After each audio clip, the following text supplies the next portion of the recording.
Hola, bienvenido a este proceso de formación para la promoción de la lectura y la escritura. Mi nombre es Carmen Alicia Pérez y en especial hoy vamos a hablar sobre laboratorios de escritura creativa, qué son y qué significa escritura creativa.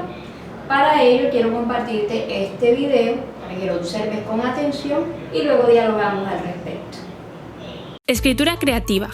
¿Qué es? ¿Para qué sirve? ¿A quién va dirigido? ¿Cómo se trabaja? En este breve vídeo descubrirás por qué esta actividad es tan demandada en muchos países. En primer lugar, cabría explicar qué es esto de la escritura creativa. Si lo buscamos en internet, nos aparece la siguiente definición. Es aquella que desborda los límites de la escritura académica y periodística y que se caracteriza por trabajar la creatividad y el pensamiento. Pero, ¿no os parece que se queda muy escueto? Nosotros la definimos como aquella actividad donde una persona se siente liberada expresándose a través del arte como lo es la literatura. Al igual que sucede con la pintura y otras muchas artes, la escritura es un medio ideal para desconectar y dar rienda suelta a nuestra imaginación. ¿Pero de verdad sirve para algo? Pues sí, y te sorprenderá conocer todos los beneficios que aporta. La escritura creativa es perfecta para promover la lectura y desarrollar la capacidad de comunicación, tanto oral como escrita. También promueve la atención, la memoria, la comprensión, la concentración y el trabajo en equipo, sin olvidar que es fundamental para el desarrollo de la creatividad y la imaginación. Todavía hay más, mejora nuestra capacidad crítica y nuestro humor. ¿Y a quién va dirigido? Muchos piensan erróneamente que está pensado para gente que quiera dedicarse profesionalmente a la escritura. La respuesta es sencilla: a todo el mundo. En Imagínate dividimos los grupos por edad: niños de 8 a 12 años, adolescentes de 13 a 18 y por último, adultos. En el contenido de nuestro curso, solo el 20% es teoría donde se enseña a escribir correctamente y a desarrollar proyectos de novela, cuento o relato. Sin embargo, el 80% restante lo comprenden actividades individuales y grupales, juegos, debates, charlas con profesionales. Todas esas experiencias son el motor de la escritura creativa. En resumen, la escritura creativa son las alas para gente como tú. Son muchas las personas que se han convertido en escritores profesionales gracias a estos cursos, pero son más los que la utilizan para convertir los límites en oportunidades, tanto en el ámbito laboral como en el social y personal. La escritura creativa es en definitiva libertad de expresión. Imagínate expresándote como realmente quieres. Imagínate escribiendo una novela, un cuento o un relato. Imagínate emocionar con las palabras. Imagínate escritura creativa. Como podemos darnos cuenta en este contenido audiovisual, la escritura creativa es básicamente libertad a la hora de expresarnos y comunicarnos.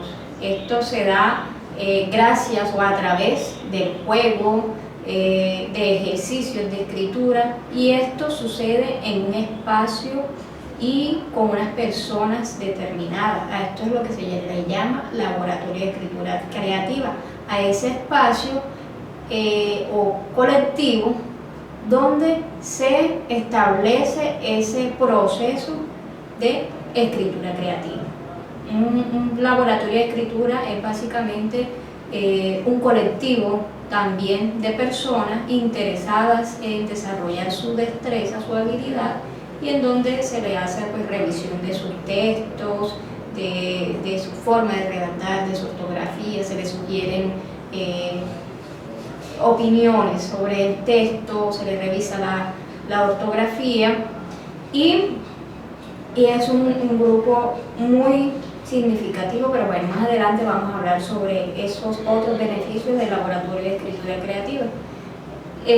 Tiene muchísimos beneficios y lo más importante es que no es exclusivo para escritores.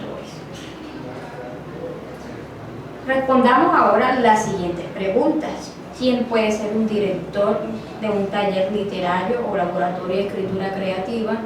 ¿Qué cualidades debe tener un taller de escritura creativa? ¿Cuáles son los alcances y proyecciones de un taller de escritura creativa? ¿Cómo diseñar un taller de escritura creativa? Bueno, ¿quién puede ser un director de un taller literario? No necesariamente tiene que ser un escritor, pero sí una persona conocedora y sensible a la escritura. Y aparte de eso, puede ser también un gestor cultural, un dinamizador, una persona que, aparte de brindar ese acompañamiento, ese proceso en la escritura creativa, también sea una persona que dinamice ese proyecto, que gestione recursos para publicar las obras o los textos de los integrantes del taller, que visibilice al grupo en encuentros literarios, en eventos culturales. ¿Qué cualidades debe tener un taller de escritura creativa? Pues tiene objetivos diferentes y de mayor alcance que un curso de literatura o un taller de redacción o lectoescritura, pues busca que cada participante descubra su potencial literario, y esto de los objetivos depende de la población escogida o visionada para ese taller. También depende del género, ¿sí?, literario con el que se quiera profundizar, si es novela, cuento, poesía. Se puede enfocar en un género o tomar distintos géneros, pero sí es importante que a cada integrante se le designe un proyecto literario y se le revise constantemente, y que eso pues tenga unas metas. ¿Cuáles son los alcances y proyecciones de un taller de escritura creativa? Es muy importante que el taller se trace unas metas claras que estimulen a los participantes. Y bueno, ya lo habíamos hablado, ¿no? Unas metas donde esos participantes se sienten estimulados y permanezcan en ese colectivo, y bueno, ese colectivo con el tiempo tenga reconocimiento, aceptación regional y desarrolle proyectos de gran impacto para la región. ¿Cómo diseñar un taller de escritura creativa? Es indispensable que cada taller tenga su justificación, sus objetivos claros, y bueno, un cronograma de actividades donde se evidencien las lecturas, los ejercicios, las actividades como colectivo y todo eso. Puedes consultar para profundizar sobre esto en la guía de escritura creativa Relata 2018, Relata, la red de talleres de escritura creativa 2018, disponible en internet. ¿Qué hace un buen taller literario? Bueno, en lo que se refiere al proceso y corrección de texto, podemos observar este video en el cual podrás visualizar un ejemplo de lo que se hace con respecto a los textos, las sugerencias y todo eso. Entonces te invito a observarlo.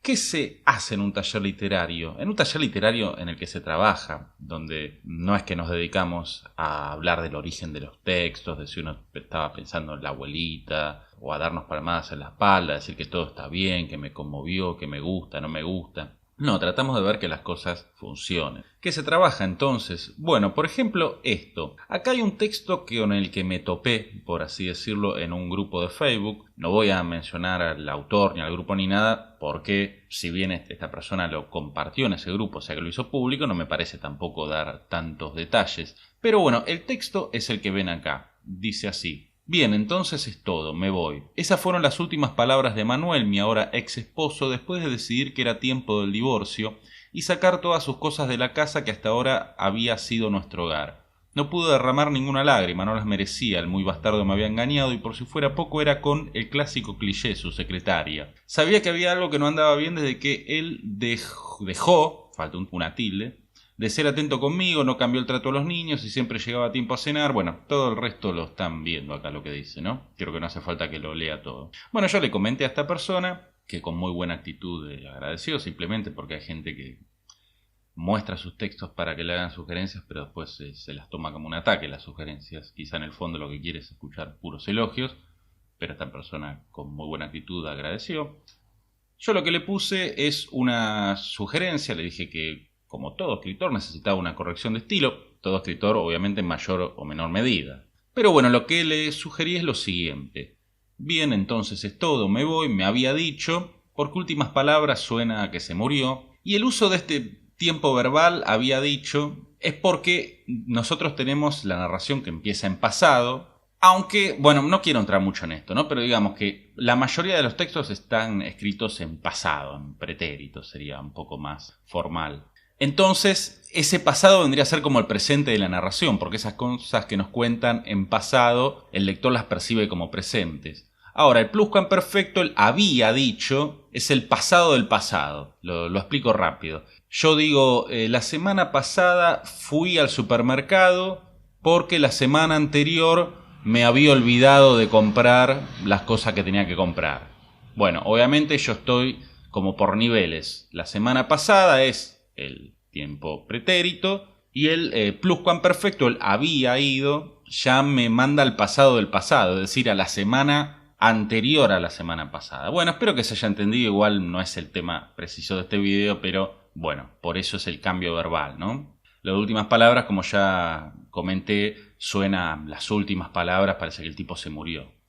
Mi desde aquel momento ex esposo, Manuel.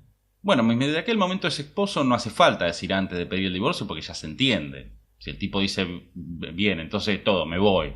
Y ahora vamos a ver, después se llevó sus cosas de la casa, por si no se entendió, tenemos eso, se entiende. Todo lo demás es superfluo. Después se llevó sus cosas de la casa y le comenté que acá podía mencionar algunos objetos importantes para este Manuel que probablemente fuera o probablemente vaya a ser importante en la historia. Eso yo no lo puedo saber porque no leí, por supuesto, la novela completa, pero no es lo mismo si Manuel se lleva una caja con libros que si se lleva una caja con herramientas o si se lleva una 9 milímetros. Ya vamos a tener unas expectativas diferentes respecto al personaje y vamos a comenzar a perfilarlo, como le pongo acá. O sea que esas palabras tan generales como cosas y demás se pueden aprovechar para ir marcando rasgos de personaje. Y además el hecho de describir esas cosas ya empieza a crear, como dice Marcelo Di Marco del canal Taller de Corte y Corrección, un universo sensorial. Es decir, empieza a crear una escenografía en la mente del lector. Porque cosas es algo abstracto. Cosas puede ser un escritorio, bueno, como dije, una 9 milímetros, un parlante, un joystick. Estoy viendo las cosas que tengo acá y las voy mencionando. Cualquier cosa es una cosa. En cambio, si yo menciono un par de, no voy a ponerme a mencionar todo lo que se lleve, pero sí un par de objetos que me digan algo del personaje y además pongan una imagen en la cabeza del lector, le den realidad a la escena, lo que Roland Barthes llamaría el efecto de realidad. No derramé ninguna lágrima, claro, él había puesto no pude derramar ninguna lágrima, pero en realidad es un poco extraño, porque si no pudo derramar ninguna lágrima significaría que él lo intentó pero no pudo llorar. Bueno, hasta ahí bien, lo que pasa que después resulta que por lo que sigue diciendo no tiene mucho sentido que haya intentado llorar. Después, bueno, también el bastardo, acá yo no sé a qué país pertenece, creo que España, pero no estoy seguro. El autor, tampoco sé dónde transcurre la acción. Lo que pasa es que si el marido se llama Manuel, bueno, puede ser un latino, un español viviendo en Estados Unidos. De hecho, acá dice Ross, que es un nombre más norteamericano, qué sé yo, puede ser. Pero si no es en Estados Unidos, la palabra bastardo, perdón que suenan notificaciones, cosas de fondo. Pero bueno, si no es en Estados Unidos, la palabra bastardo es un poco rara. Por lo menos acá en Argentina y creo que en el resto de los países de Latinoamérica. España tampoco me imagino la gente pensando en alguien como un bastardo, como insulto, ¿no? Eso es muy de subtitulado de película estadounidense. Y bueno, después también le señalé, me había engañado y para cómo con su secretaria, 2 puntos, todo un cliché. Bueno, le había puesto clásico cliché, pero clásico cliché es redundante, porque precisamente la palabra cliché implica... Por lo menos acá en Argentina decimos es un clásico. La del tipo que se va con la secretaria es un clásico, ¿no? Para precisamente referir un cliché. Simplemente con decir que es un cliché bastaba, ¿no? Además acá dice, me había engañado y por si fuera poco era con el clásico, bueno, había sido, ¿no? Con el clásico cliché, o sea, que, como si lo hubiera engañado con un cliché y no con una mujer. Bueno, estos son el tipo de cosas que se trabajan en un taller literario. Son errores que todos cometemos en mayor o menor medida. Obviamente uno cuando ya lee mucho y escribe mucho y si trabaja su obra con alguien que lo orienta bien, va cometiendo menos. Pero de todas maneras, ninguno de nosotros está exento. De hecho, yo muchas veces cometo errores que detecto fácil en los textos de los demás. Pero bueno, por supuesto que en mis textos me cuesta más verlos en ocasiones porque no puedo ser objetivo, o me cuesta más ser objetivo. Eso también se trabaja. De hecho, una recomendación siempre es dejar los textos en el freezer por unos meses, o por lo menos si uno está muy ansioso por 3 semanas, aunque sea, para tomar un poquito de distancia. Poder leerlos no como si uno fuera otro, pero alejarse un poco, tener un poquito más de perspectiva. Pero bueno, este tipo de cosas son las que se trabajan en un taller. Como ven, hay cuestiones de estilo. Bueno, también pueden comparar acá la puntuación. Intenté, digamos, bueno, había comas que directamente eran incorrectas, pero también que fluya más, siempre cuando podemos ahorrarnos comas o puntos, ahorrarnos palabras. El mejor estilo es el que dice lo más posible con la menor cantidad de palabras.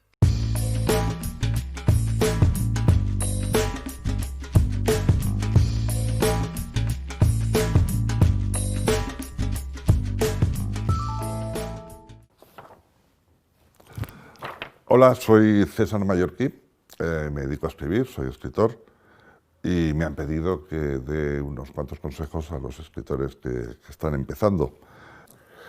El primero de los consejos es pregúntate por qué quieres escribir. Ha de ser una respuesta clara y concreta. ¿Quiero escribir? Por las razones que sean. Cada cual tendrá sus diferentes razones. Quiero escribir para ser famoso. Quiero escribir porque me gusta relatar historias. Quiero escribir por las razones que sea.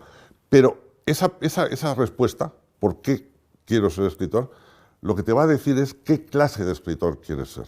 El segundo consejo es el más evidente de todos. Para aprender a escribir hay que leer mucho y escribir mucho. Hay que leer, pero leer con sentido analítico. Es decir, tú estás leyendo una novela que te gusta y de repente te preguntas cómo el escritor ha conseguido hacer este efecto, cómo ha desarrollado este personaje. De esa forma se aprende. Y escribir se basa en la práctica, en la repetición y en la pericia. Bien, el tercer consejo está muy relacionado con este. Y es, hay que aprender a encestar. Un mal escritor, para escribir, utiliza papel y lápiz. Y un buen escritor, para escribir, utiliza papel, lápiz y una papelera. Es decir, la mayor parte de las cosas que se escriben al principio son malas. Se aprende equivocándose, pero hay que darse cuenta de que uno se está equivocando. Y para ello es importante tener una papelera situada a la distancia adecuada para lanzar el papel arrugado y encestarlo. El cuarto consejo suena un poco raro, pero es copia con descaro. No dudéis en copiar los recursos de otros escritores. Es decir, no copiéis argumentos, no copiéis personajes. Pero los recursos que utiliza un escritor, esa forma, ese giro, esa descripción, esa forma de enfocar la narrativa, eso se puede copiar, es como un supermercado abierto. El quinto consejo es en francés. Dice petit à petit, l'oiseau fait son nid, que significa poco a poco el pájaro hace su nido. No hay que intentar correr antes de aprender a caminar, ni intentar volar antes de saber correr. Los microrelatos son la mejor manera de comenzar, porque en efecto son tan pequeñitos, tan breves, que prácticamente no hace falta tramoya ni oficio para poder escribirlos. Pero por otro lado, los microrelatos son muy difíciles, porque lo que en un microrelato priva sobre todo es la idea. O sea, una idea muy fuerte, muy poderosa, te da para una línea. El sexto consejo es céntrate en las 3 columnas que sostienen casi todo relato. Las 3 columnas son la prosa, la estructura narrativa y el diseño de personajes. Me preguntaban que cómo podía un joven que está empezando a escribir adquirir un estilo. Y yo siempre contesto lo mismo. Si escribes con claridad, sencillez y orden, ya tienes un estilo. El séptimo consejo es muy importante, quizá es el más importante de todos. Y es corrige, luego corrige otra vez, más tarde vuelve a corregir y después sigue corrigiendo. Cuando has completado el primer borrador de una novela, o de un texto, o de cualquier escrito que tengas, podéis tener la completa seguridad de que está mal. Para corregir hay algunos trucos que son interesantes. El primero, una vez que has escrito un relato, no lo corrijas inmediatamente después. Déjalo descansar, por lo menos una semana. El siguiente truco es un truco muy interesante, sobre todo ya en relatos más largos, que es corregirlo al menos una vez leyéndolo en voz alta. El octavo consejo es pon a prueba tus escritos. La mejor forma es que lo lea gente que ni te conoce. El noveno es persevera y ten constancia.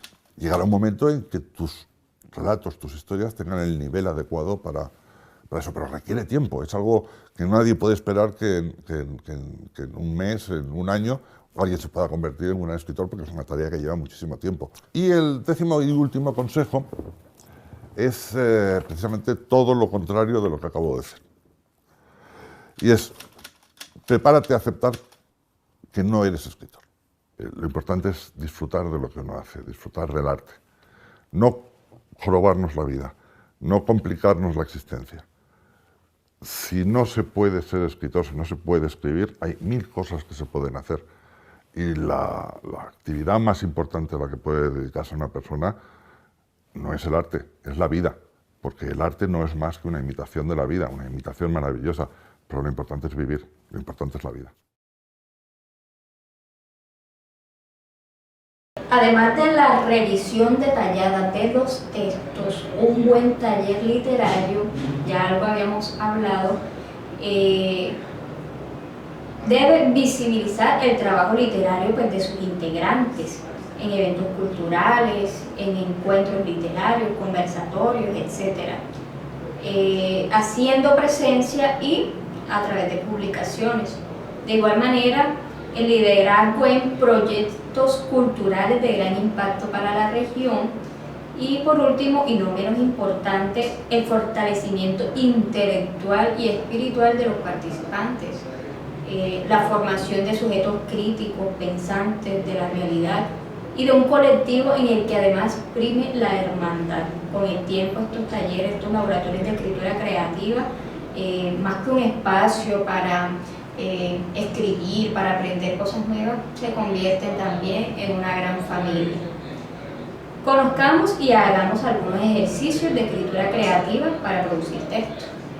Gianni Rodari, un escritor, periodista y pedagogo italiano, publicó un libro llamado Gramática de la Fantasía, el cual es muy fácil de conseguir ya en internet. En él condensa varios ejercicios de escritura creativa muy prácticos para principiantes y expertos. A continuación vamos a conocer y a hacer algunos de ellos. Por ejemplo, el canto en el estanque. Este ejercicio es como esa analogía, ¿no?, que hay cuando tiramos una piedra en un estanque y esta piedra produce unas ondas, ¿verdad? Que estas ondas chocan con otras piedras, con otros obstáculos, con alguna hoja, en fin. Asimismo, cuando pronunciamos una palabra, la arrojamos al vacío, por ejemplo, oscuridad, ¿verdad? Arrojamos esta palabra a su vez puede provocar un efecto de ondas con otras palabras. Alrededor de esa palabra oscuridad, ¿qué otras palabras tienen relación con ella y que pueden producir unos efectos de ondas? Por ejemplo, oscuridad, no sé, noche, por ejemplo, oscuridad, brujería, por ejemplo, oscuridad, raza negra, en fin. Entonces, este efecto de ondas se va replicando y cada vez con mayor profundidad, y con estas palabras, utilizando estas palabras, podemos desarrollar un texto, ¿ya? El binomio fantástico también, cuando dos palabras se oponen entre sí y causan un efecto bastante interesante a la hora de crear. Entonces podemos poner en contraposición armario, la palabra armario y la palabra caballo. Entonces podemos jugar, porque aquí lo importante es jugar con las palabras, con el lenguaje y explorar lo más que se pueda. Entonces tenemos estas dos palabras que no tienen nada que ver y a través de ellas podemos jugar y explorar. Entonces el armario de caballo, entonces ahí podemos inquietarnos y empezar a escribir sobre eso. O el armario, el caballo en el armario, ¿no? ¿Qué sucede ahí? ¿Qué situación? ¿Qué ha pasado? En fin. Entonces, nos podemos hacer una serie de preguntas que nos pueden servir de mucho a la hora de escribir. Unión de sujeto y predicado. ¿Qué pasaría si esto es una hipótesis? Y esto es una hipótesis que algunos dicen una fórmula que utilizó, por ejemplo, Franz Kafka, por ejemplo, en La Metamorfosis. ¿Qué pasaría si un hombre, ¿sí? ¿Qué pasaría si un hombre se convierte en un escarabajo, en un animal extraño, ¿no? Entonces, alrededor de esa hipótesis, bueno, vamos a crear una historia, ¿no? Un trasfondo con esa fórmula. ¿Qué pasaría si me despierto en X lugar? Y a través de esa hipótesis podemos crear una historia. Viejos juegos, mezcla de distintos titulares de noticias. Podemos coger distintos titulares de noticias que nos hayan llamado la atención, agruparlos y aunque parezca incoherente, de ahí también podemos jugar y explorar para escribir una historia. Agrupación de preguntas cuyas respuestas se relacionen. Bueno, este juego, por ejemplo, podemos escribir en un papel, y se me parece un poco al banquete exquisito, podemos escribir una pregunta, ¿quién era? ¿Verdad? Y la respuesta la tapamos, ¿no? Una respuesta cualquiera que se nos haya ocurrido.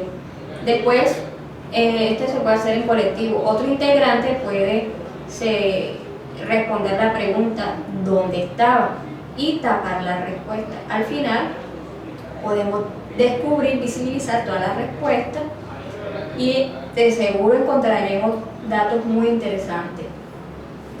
Confundir los cuentos. Bueno, por ejemplo, en este confundir los cuentos podemos utilizar el cuento de Caperucita Roja y para confundir un poco al espectador, decir que no era Caperucita Roja sino amarilla. O ensalada de fábulas. En este podemos intercambiar o entrelazar varias fábulas. Entonces ponemos al gato con botas hablando con el lobo de Caperucita Roja. O fábulas al revés, ¿no? En este ejercicio también se puede jugar con los personajes que típicamente han tenido una personalidad marcada en las historias. El lobo siempre ha sido el malo de la historia y podemos jugar a que el lobo no era malo, sino bueno, y así sucesivamente. Bueno, con estos ejercicios de Gianni Rodari, que hay muchos más y que en la guía pues, y en la plataforma encontrarás, quiero invitarte a que tomes tu libreta de apuntes y escojas un ejercicio que más te haya llamado la atención, lo desarrolles en tu libreta de apuntes como te salga, ¿sí? Lo que te nazca escribir en el momento, y después lo socialicemos. Es importante que a la hora de desarrollar tu escritura creativa no te cohibas, que escribas lo que te vayan haciendo en el momento, que explores lo más que puedas con el lenguaje y con el ejercicio mismo, así de pronto parezca absurdo, incoherente, en fin. Y que sobre todo que te diviertas, ¿no? Que te diviertas haciéndolo a la hora de escribir este ejercicio en tu libreta de apuntes. Segundo, como trabajo final, diseña un plan de ejecución de un taller literario dirigido a un grupo poblacional en especial. Ten en cuenta el texto Guía para el desarrollo de talleres de escritura creativa, lineamientos metodológicos de los talleres Renata.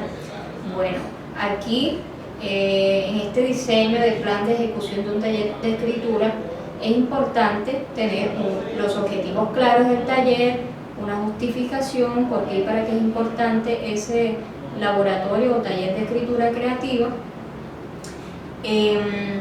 escoger una población, ¿no? Si se va a trabajar con niños, con adultos, con, por ejemplo, personas en la cárcel o sí, con cualquier otra población vulnerable, la metodología que emplearías, un cronograma con las lecturas, algunos ejercicios que harías, no tienen que ser todos, el cronograma, cuánto tiempo, los horarios, por ejemplo, sugerir sobre el horario, y bueno, armar este plan o este diseño de taller literario.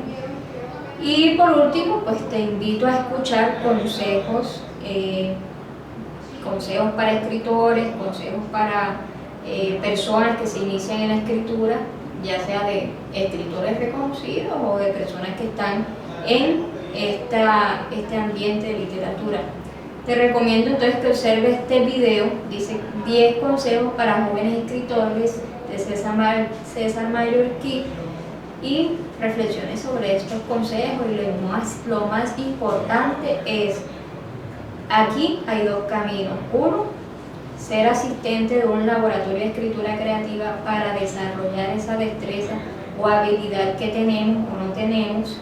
Y dos, asumir la dirección de un colectivo de escritura creativa. Para las dos hay dos caminos, las dos son muy valiosas y te invito a que reflexiones sobre ello lo mejor que se pueda. Nos vemos ahorita en la interacción de la clase.